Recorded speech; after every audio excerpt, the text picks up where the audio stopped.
الحمد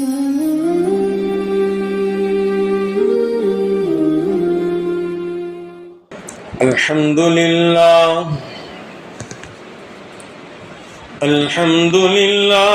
نحمده ونستعينه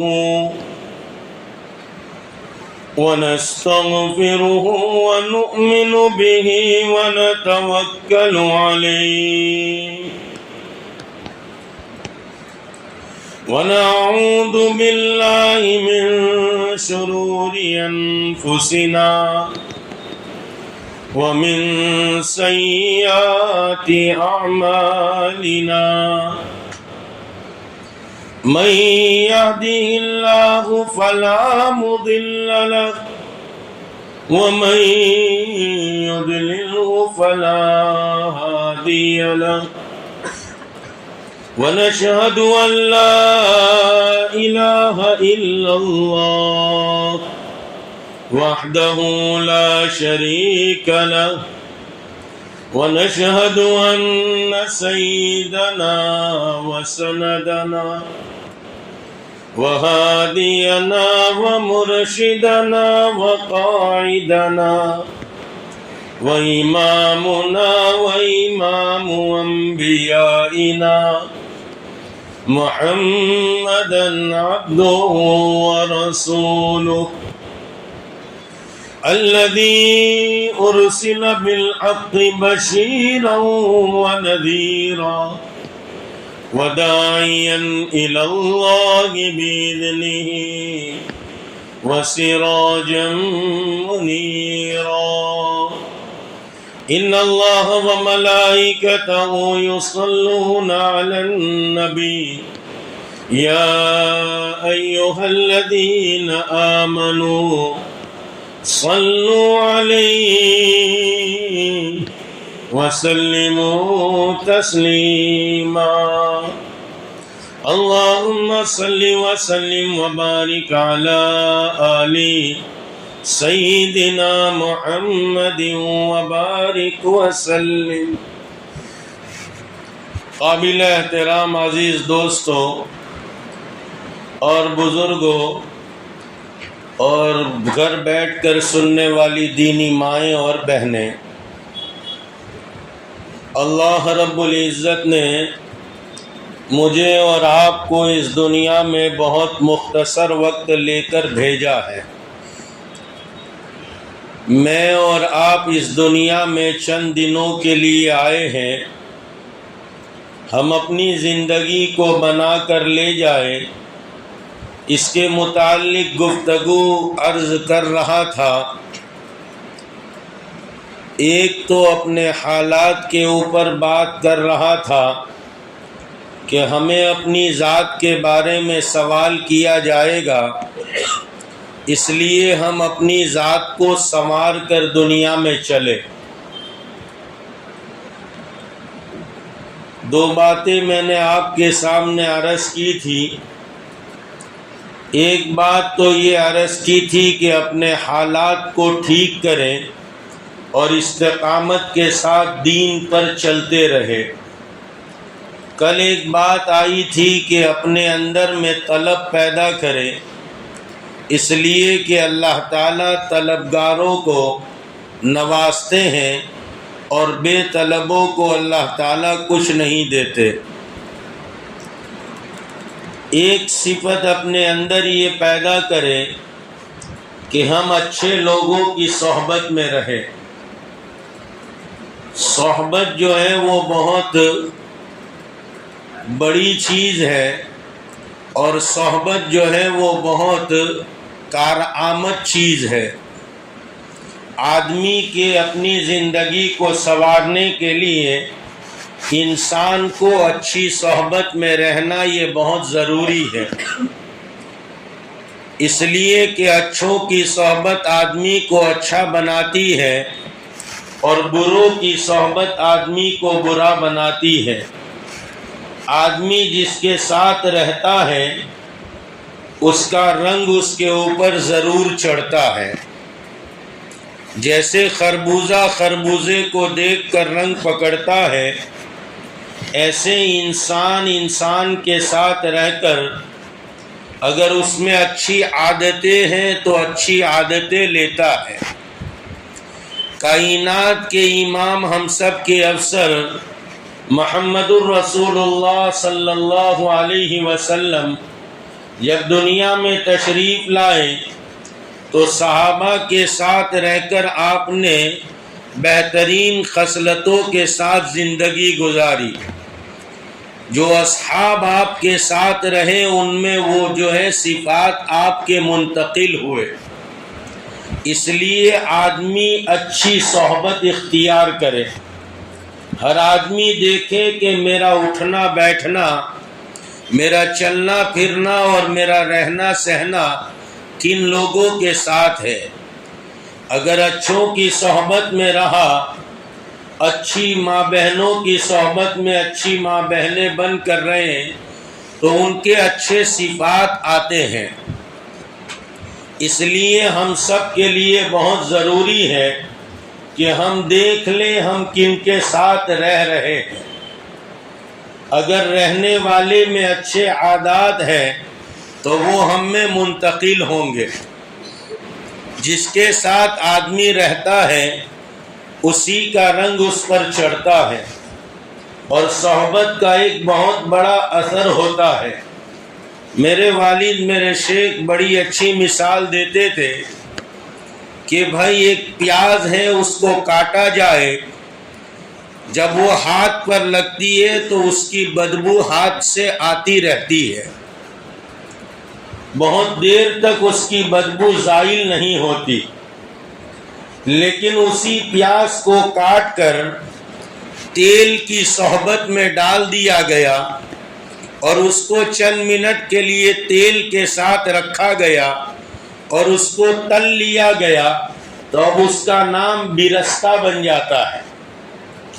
اب یہی چیز جو آج تک بدبو جو ہے وہ پیدا کر رہی تھی اور اس سے بدبو آتی تھی جس ہاتھ کو لگے، اب وہی چیز چاول پر کھانے پر خوشبو کے لیے استعمال کی جاتی۔ یہ صحبت کا اثر ہے کہ چند منٹ کی صحبت جب اس کو تیل کی ملتی ہے تو اس کے حالات میں تغیر پیدا کر دیتی ہے۔ تو انسان اگر اچھی صحبت میں رہے گا، اس لیے کائنات کے امام ہم سب کے افسر مدنی کریم صلی اللہ علیہ وسلم بہترین مثال دیتے۔ آپ نے مثال یوں دی، ایک آدمی جو ہے آگ کی بھٹی کے پاس بیٹھا ہوا ہے، آگ نہ لگی لیکن آگ کا دھواں ضرور لگتا ہے۔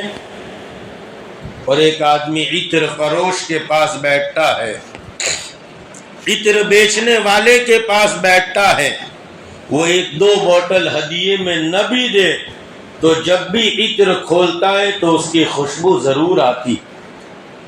اس لیے آدمی کو اچھے لوگوں کی صحبت میں رہنا چاہیے۔ ایک مثال ہمارے حضرت دیتے تھے کہ بیٹا اگر گھر میں داخل ہو اور گھر میں سانپ موجود ہے، ہم نے دیکھا گھر میں سانپ ہے، اب دو راستے ہیں۔ ایک راستہ تو یہ ہے اگر ہم ڈرتے ہیں تو اس گھر کو چھوڑ دے، ارے بھائی ڈر لگتا ہے سانپ سے تو اس گھر کو چھوڑ دے۔ اور اگر ہمت اور طاقت ہے آپ کے اندر تو پھر آپ جو ہے اس سانپ کو مار دے۔ اگر برے لوگوں کی دوستی لگ گئی ہے تو دو کام کر سکتے ہیں، پہلا اس گھر کو چھوڑنا یعنی اس دوست کو چھوڑ دو، اگر نہیں چھوڑنا اس دوست کو تو پھر مار دو کا مطلب اس کو اپنے جیسا بنا لو، اس کو اپنے جیسا بنا لو، اچھا بنا لو۔ اچھوں کی دوستی اور اچھوں کی صحبت آدمی کو اچھا بناتی۔ انسان کو دیکھنا ہے کہ وہ کیسا ہے تو اس کے دوستوں کو دیکھا جائے کہ وہ کیسے ہیں۔ اس لیے صحبت بہت بڑی چیز ہے، اچھے لوگوں کی صحبت۔ آدمی اچھے لوگوں کی صحبت میں رہے، جب اچھوں کی صحبت میں رہتا ہے تو اچھا بن جاتا ہے، اور بروں کی صحبت میں رہتا ہے صحبت صالح ترا صالح کند، نیک لوگوں کی صحبت تجھے نیک بنائے گی۔ صحبت طالح ترا طالح کند، اور بروں کی صحبت تجھے برا بنائے گی۔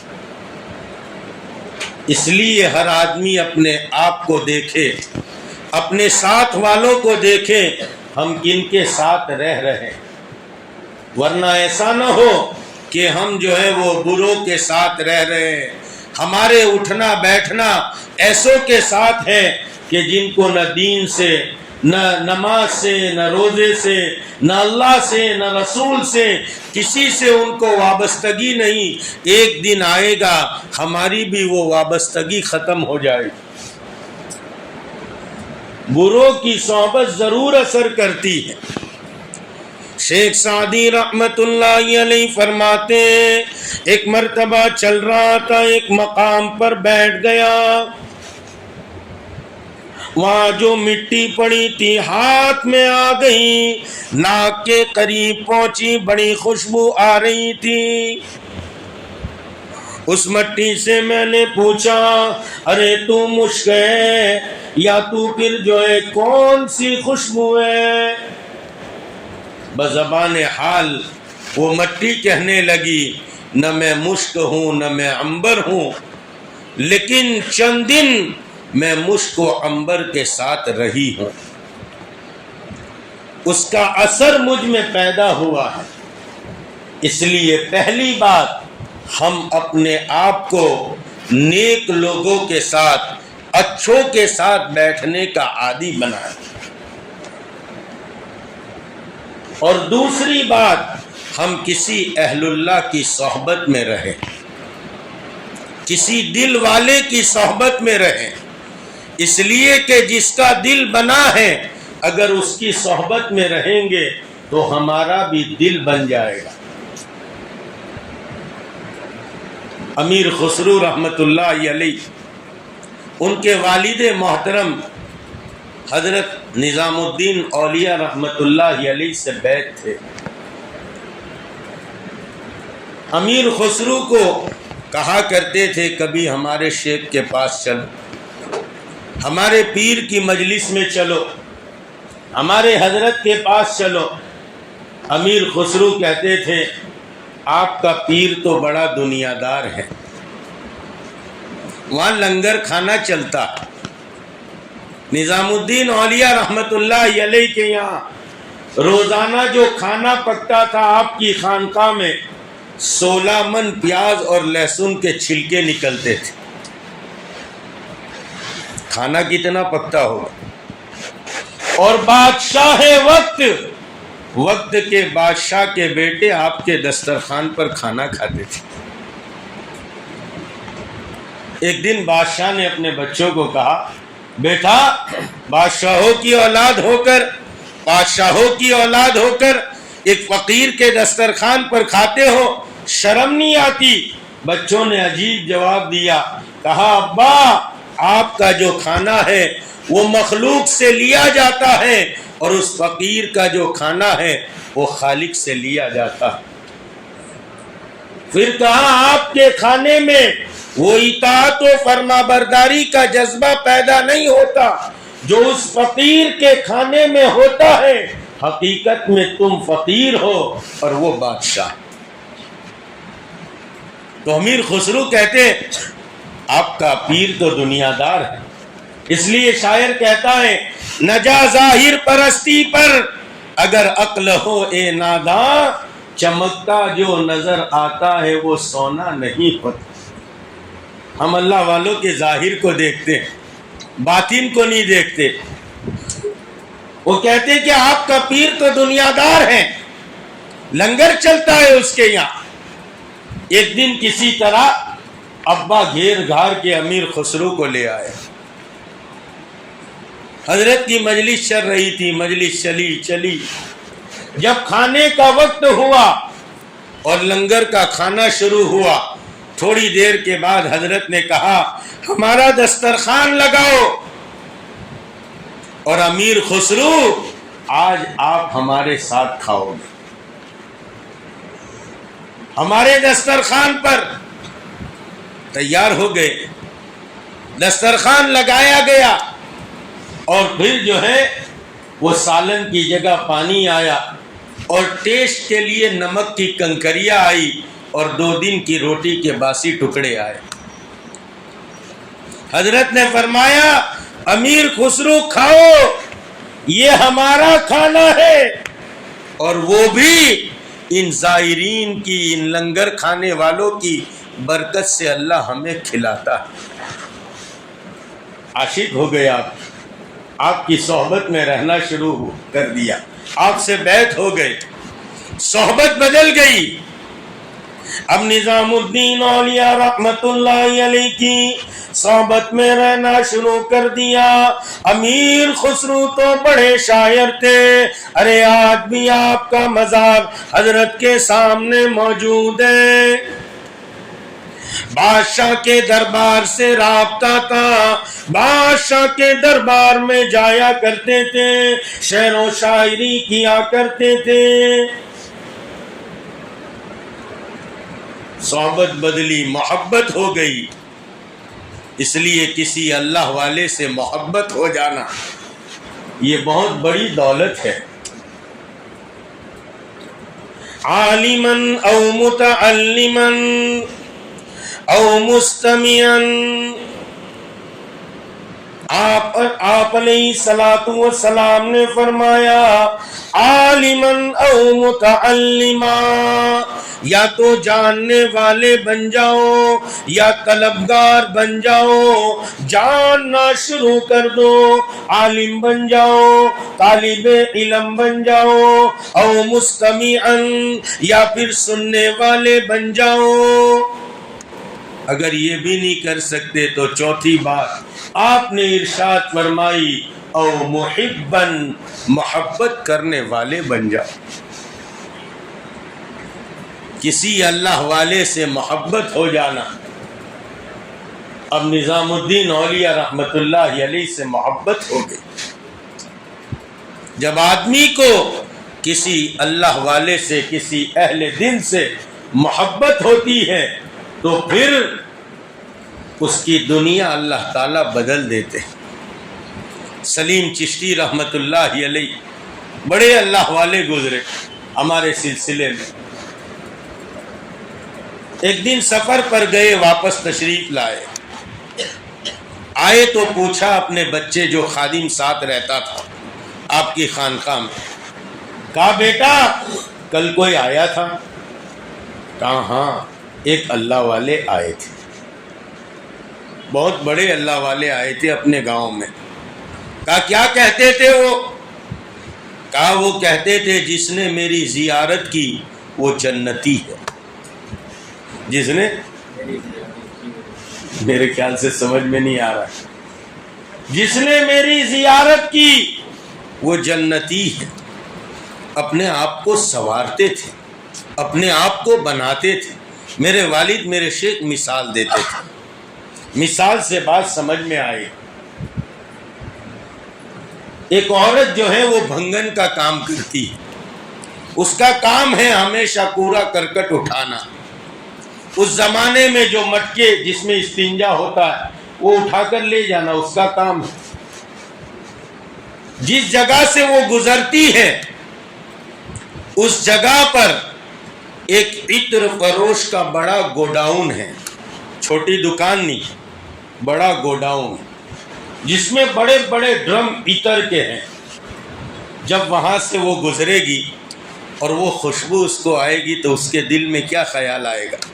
کاش کہ یہ خوشبو مجھے بھی نصیب ہو، کاش کہ یہ خوشبو مجھے بھی نصیب ہو۔ ایسے جب اللہ والوں کے پاس جایا جاتا ہے صحیح طلب کے ساتھ اور ان کی زندگی کو دیکھا جاتا ہے تو آدمی کے دل سے آہ نکلتی ہے، کاش کہ یہ اطاعت والی زندگی مجھے بھی نصیب.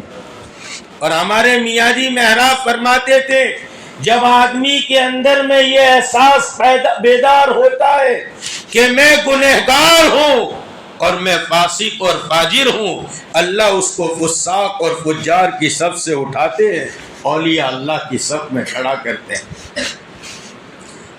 احساس و عمل کی چنگاری جس دل میں فروزہ ہوتی ہے، اس آنکھ کا آنسو موتی ہے، اس لب کا تبسم ہیرا ہے. فضیل ابن عیاض رحمت اللہ علیہ ڈاکہ ڈالنے کے لیے چڑھ رہے تھے. اس زمانے میں ڈاکہ ڈالنے چڑھ رہے تھے. چڑھتے چڑھتے رات کا وقت تھا. ایک قاری صاحب قرآن پڑھ رہے تھے. قرآن میں اس آیت کو پہنچے تھے، الم یأن للذین آمنوا ان تخشع قلوبهم لذکر اللہ. فضیل بن عیاض تو چڑھ رہے تھے، عربی داتے، عربی سمجھتے تھے. قرآن کی آیت کان میں پڑ گئی، الم یأن للذین آمنوا ان تخشع قلوبهم لذکر اللہ. کیا ابھی مومنین کے لیے وہ وقت نہیں آیا ان کے دل اللہ کے خوف سے ڈر جائے؟ اسی وقت وہی ٹھہر گئے اور کہنے لگے آنا وہانا آنا وہانا. وہ وقت آ گیا، وہیں سے اترے. سارا حساب چکتے کیا. جب بندے کو احساس ہوتا ہے اللہ نے فضیل ابن عیاض کو وہاں سے اٹھایا اور ولایت کا اونچا تاج پہنا دیا. غالباً یہی فضیل بن عیاض رحمت اللہ علیہ یا ابراہیم بن ادہم رحمت اللہ علیہ سمندر کے کنارے چل رہے تھے، سیر و تفریح کر رہے تھے. ایک درخت کے نیچے دیکھا ایک آدمی پڑا ہوا، چہرہ غبار آلود ہے، اس پر مکھیاں بن بنا رہی ہے. قریب گئے، دیکھا تو ان کا پڑوسی تھا. کہنے لگے لو ہم تو اپنی جنت بنا رہے ہیں اور پڑوسی تو شراب کے نشے میں پڑا. یہ درد ہمارے اندر پیدا ہونا چاہیے. یہ امت کا درد و غم ہمارے اندر پیدا ہونا چاہیے. ہم کھا پی کر کما کر مرنے کے لیے نہیں آئے، ہم کام کرنے کے لیے آئے. خیر بات ادھر ادھر ہو جائے. کہنے لگے ہم تو جنت بنا رہے اور یہ شراب کے نشے میں پڑا. میرے بس میں کتنا ہے، میں کتنا کر سکتا ہوں. اپنا رومال اٹھایا اور سمندر میں بھگویا اور گیلا کر کے لے کر اس کے چہرے کو صاف کیا تاکہ اس کے چہرے پر مکھیاں نہ بیٹھیں. چل دیے. رات میں مراقب ہوئے، مراقبے میں بیٹھے تھے تو دیکھتے کیا ہے کہ کوئی آواز دینے والا آواز دے رہا ہے، ابراہیم تمہارے بس میں جتنا تھا تم نے وہ کیا، تو جو ہمارے بس میں ہے ہم وہ نہیں کریں گے. مراقبے میں دیکھتے کیا ہے، آسمان سے ایک ولایت کا تاج اترا. اس نے ساری دنیا کا چکر لگایا.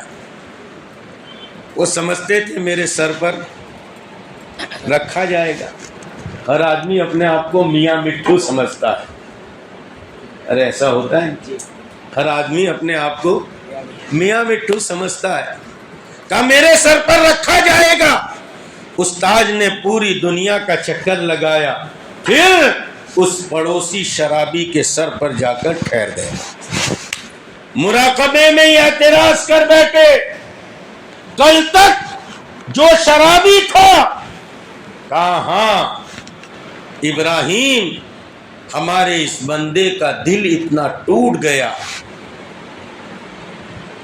کہ ہماری رحمت اس کی طرف متوجہ ہو گئی.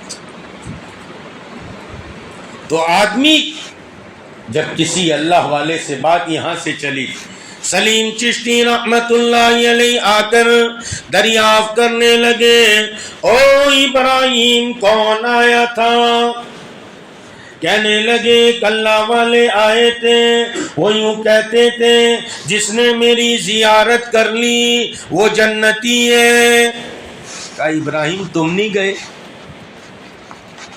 تم نہیں گئے اس اللہ والے کے پاس؟ تو کہا حضرت دل آپ کو دیا ہے، آپ وہاں بھیجتے۔ یہ او محبن، محبت کامل ہو، دل آپ کو دیا ہے، آپ وہاں بھیجتے ہیں۔ بابا فرید الدین گنج شکر رحمت اللہ علیہ، معین الدین اجمیری چشتی رحمت اللہ علیہ کے پاس آیا کرتے تھے، ان کے شیخ تھے، روزانہ پیر دبانے کے لیے رات میں۔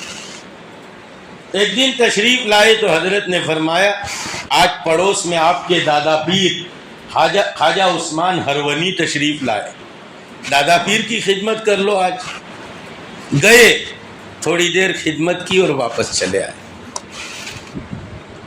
حضرت نے جب دیکھا معین الدین اجمیری چشتی نے تو کہا بھائی ہم نے تو آپ کو وہاں بھیجا تھا، آپ یہاں چلے آئے۔ تو کہنے لگے حضرت دل آپ کو دیا ہے، آپ وہاں بھیجتے ہو۔ چھوٹے چھوٹے کمرے تھے، سن لیا خواجہ عثمان ہرونی نے، فوراً اٹھ کے آئے اور کہا معین الدین آج اس کو کچھ دے دو۔ سینے سے لگایا اور خرقہ خلافت آپ کو دیا۔ آپ پھر تاریخ پڑھو بابا فرید الدین، کبھی سناؤں گا۔ خیر بات ادھر ادھر جا رہی ہے، میں بہت کوشش کرتا ہوں ان مجلس میں کہ ہم ایک موضوع پر بات کریں۔ خیر تو آدمی کے اندر جب اب ابراہیم کو سلیم چشتی نے پوچھا، کہا آپ وہاں بیچتے ہو؟ تو ایک دم سے سلیم چشتی رحمت اللہ علیہ کو اللہ کی طرف سے کچھ کھا رہے تھے، بوٹی یا کوئی لقمہ چبا رہے تھے، منہ میں سے نکالا اور کہا کہ ابراہیم اس کو اس کنویں میں جا کر ڈال دو، جو اس کنویں سے پانی پیے گا اس کو ولایت ملے گی۔ یہ ابراہیم 14-15 سال کے تھے، بیچارے ناسمجھ، جلدی سے گئے، لقمہ لے کر تھوڑے اوتھ میں جا کے خود ہی کھا گئے۔ 3 دن کے بعد انتقال ہو گیا۔ حضرت نے فرمایا کہ نادان کئی ہزاروں کی ولایت اکیلے جذب کر گیا، اکیلے کھا گیا، جذب نہیں کر سکا۔ خیر تو اللہ والے سے محبت ہو جانا بہت بڑی چیز۔ امیر خسرو رحمت اللہ علیہ کو محبت ہو گئی، آپ سے بیعت ہو گئے، آپ کا تو بادشاہ کے دربار میں آنا جانا تھا۔ ایک دن نظام الدین اولیاء رحمت اللہ علیہ کے یہاں ایک سائل آیا سوال کرنے کے، کہا حضرت میرے 2 بیٹیاں ہیں، اس کے ہاتھ پیلے کرنا ہے۔ حضرت نے فرمایا آج تو ہمارے پاس کچھ نہیں، اللہ والوں کے یہاں کبھی عید، کبھی باسی، کبھی روزہ تو کبھی روزی، کاش تو کچھ نہیں ہے۔ وہ چلا گیا۔ پھر دوسرے دن آیا، کہا حضرت 2 بیٹیوں کو کے ہاتھ پیلے کرنا ہے، شادی کرنی ہے۔ حضرت نے کہا کہ آج بھی ہمارے پاس کچھ نہیں، ایک کام کرو کل آ جانا۔ تیسرے دن بلایا، اب یہ تیسرے دن آیا، حضرت نے کہا آج بھی ہمارے پاس کچھ نہیں ہے، لیکن آپ کو تیسرے دن واپس بھیجتے ہوئے شرم آتی ہے، ہماری جوتیاں وہاں پڑی ہے وہ لے جاؤ، اس کے علاوہ ہمارے پاس کچھ نہیں۔ یہ بھی جانتا تھا اللہ والوں کی الٹی بھی سیدھی ہوتی ہے، لیکن شریعت کے دائرے میں رہ کر، ایسا نہیں کہ الٹی بھی سیدھی ہوتی ہے، اتنے نماز بھی نہیں پڑھے، بابا صاحب تو نماز بھی نہیں پڑھتے، کیوں؟ ہندوستان کی سرزمین ناپاک ہے، سب کی ہو گئی تمہاری نہیں ہوتی۔ خیر تو کہا جوتیاں لے جاؤ. اب یہ سوچنے لگا 2, 2.5, 3 روپے کی جوتی ہے, اس کا میں کیا کروں گا؟ لیکن اللہ والوں نے کہا ہے تو اٹھا کر لے کر چلے. جب چلے تو راستے میں جا رہے تھے, امیر خسرو سامنے سے بادشاہ کے دربار سے آ رہے تھے. انہوں نے دیکھا میرے شیخ کی جوتیاں ہیں, میرے شیخ کے جوتے ہیں. اس لیے کہتے ہیں مرید پہلے فنا فی شیخ ہوتا ہے, پھر فنا فی رسول ہوتا ہے, پھر فنا فی اللہ ہو جاتا ہے. پہلے شیخ میں فنا ہوتا ہے. اسی لیے کہا او محبن, محبت کرنے والے بنو. جب تک محبت نہیں ہے, صحبت نہیں ہے, تب تک آدمی کچھ نہیں کر سکتا. امیر خسرو کو صحبت ملی نظام الدین اولیاء کی, اور آپ سے محبت ہو گئی. دیکھا کہ میرے شیخ کی جوتیاں ہیں, دوڑ کر آئے اور کہنے لگے بھائی یہ جوتیاں بیچو گے؟ وہ سوچنے لگے 2, 2.5, 4, 5 روپے آئیں گے اور کیا آئے گا. اتنے میں ان کے ہاتھ میں جو دراہیم کی تھیلی تھی وہ دے کر کہنے لگے دیکھو بھائی اس جوتی کی قیمت میرے پاس نہیں ہے, لیکن یہ اتنا مال میرے پاس ہے, چاہو تو تم یہ مال لے لو اور جوتیاں مجھے دے. اس کو تو ضرورت تھی بیٹی کے ہاتھ پیلے کرنے دے, اس نے جوتیاں دی اور مال لے لیا. امیر خسرو رحمت اللہ علیہ نے جوتیوں کو سینے سے لگایا, میرے شیخ کی جوتی, اور پھر آپ کے دربار کی طرف چلنا شروع کیا. نظام الدین اولیاء رحمت اللہ علیہ نے دور سے دیکھا کہ امیر خسرو آ رہے ہیں اور ہماری جوتیاں ادب کے ساتھ لے کر آ رہے ہیں. رب کریم نے آپ کے دل پر الہام کیا, آپ کھڑے ہوئے, دروازے تک پہنچے, امیر خسرو کو سینے سے لگایا, اور ایسی نسبت بھری آپ میں کہ پھر امیر خسرو رحمت اللہ علیہ کا جو مقام ہوا, آپ کی کرامات اور آپ کی زندگی اور آپ کی تاریخ آپ پڑھ سکتے ہیں. اتنا اونچا مقام کہ آپ یہ ظاہر میں دیکھ سکتے ہیں کہ حضرت کی مزار کے سامنے آپ کا مزار ہے. اس لیے آدمی کو صحبت اپنی اچھی کرنی چاہیے. اچھی صحبت میں رہے گا آدمی اچھا بنے گا, بری صحبت میں رہے گا آدمی برا بنے گا. اس لیے صحبت کا دوسرا درجہ یہ ہے کہ ہم کسی اللہ والے کی صحبت, جس سے محبت ہو, بس یہ دیکھا جائے وہ شریعت کا پابند ہو. سید احمد رفاعی فرماتے ہیں درویش اس وقت تک درویشی پر باقی ہے جب تک کہ شریعت پر جمع ہو. جس دن شریعت کو چھوڑے گا درویشی سے نکل جائے گا. اس لیے پہلے دیکھ لے کہ کس کے قریب جانا ہے, کس کے پاس جانا ہے, پھر اس اللہ والے کی صحبت اختیار کرے. آدمی صحبت سے کام کا بن جاتا ہے. مولانا روم رحمت اللہ علیہ کتنے بڑے عالم تھے, لیکن ابھی صحبت نہیں ملی تھی. مولانا قاسم العلوم نانوتوی ہو, مولانا اشرف علی تھانوی ہو, مفتی رشید احمد گنگوہی ہو, بڑے بڑے علم کے پہاڑ تھے. حاجی امداد اللہ مہاجر مکی کی خدمت میں گئے, آپ کی صحبت ملی, آپ کو سب کو اللہ تعالیٰ نے دنیا کے لیے چاند بنا دیا. اس لیے اللہ والے کی صحبت بہت ضروری ہے. اچھے لوگوں کی صحبت, اور اس میں اگر کسی اللہ والے کی صحبت میسر آ جائے تو انسان کام کا بن جاتا ہے. اللہ تعالی ہم سب کو کہنے سننے سے زیادہ عمل کی توفیق عطا فرمائے. صحابہ کو صحابہ اسی لیے کہا جاتا ہے کہ انہوں نے حضور کی صحبت پائی, انہوں نے حضور کی صحبت پائی. اس لیے ماں بہنوں کو بھی چاہیے, ہم مردوں کو بھی چاہیے اچھی صحبت اختیار کرے, اچھے لوگوں کے ساتھ رہے, جن میں اچھی عادتیں ہو, جن میں اچھے اخلاق ہو, ان کے ساتھ رہیں گے. ہمیں ان کے اچھے اخلاق اپنے اندر میں پیدا ہوں. بروں کے ساتھ رہیں گے ان کی برائی ہمارے اندر آئے گی۔ اللہ مجھے آپ کو عمل کی توفیق عطا فرمائے۔